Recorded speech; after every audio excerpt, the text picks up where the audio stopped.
करके यहाँ पर आ रहे हैं और बाकायदा तौर पर यहाँ देख सकते हैं भूख हड़ताल यहाँ पर पार्लियामेंट के बाहर शुरू कर दी गई है। मनाजिर आप देख सकते हैं।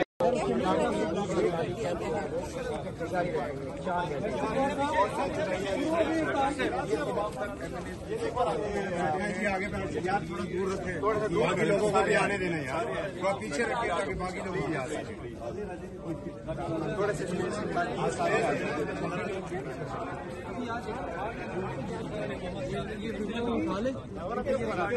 इसकी इजाजत देने की जरूरत नहीं है, ये तो हमारा राइट है, ये हम पार्लियामेंटेरियन है, पार्लियामेंटेरियन आपसे कंडक्ट है, पार्लियामेंट के प्रेमिसेस में जैसे कहें अपने राय का इजहार करें। ये हम अपने राय का इजहार कर रहे हैं। जो नाइंसाफियां हो रही, जो ज्यादतियां हो रही, जो गैर आईनी काम हो रहे हैं, जो गैर कानूनी काम हो रहे हैं, हम आईन और कानून की सरबुलंदी के लिए, इस ईमान को मजबूत करने के लिए, इसी के लिए बैठे हैं। डिस्पाइट द फैक्ट हमें बड़ी सारी रिजर्वेशन है कि इसमें स्ट्रेंजर बैठे, लेकिन फिर भी हम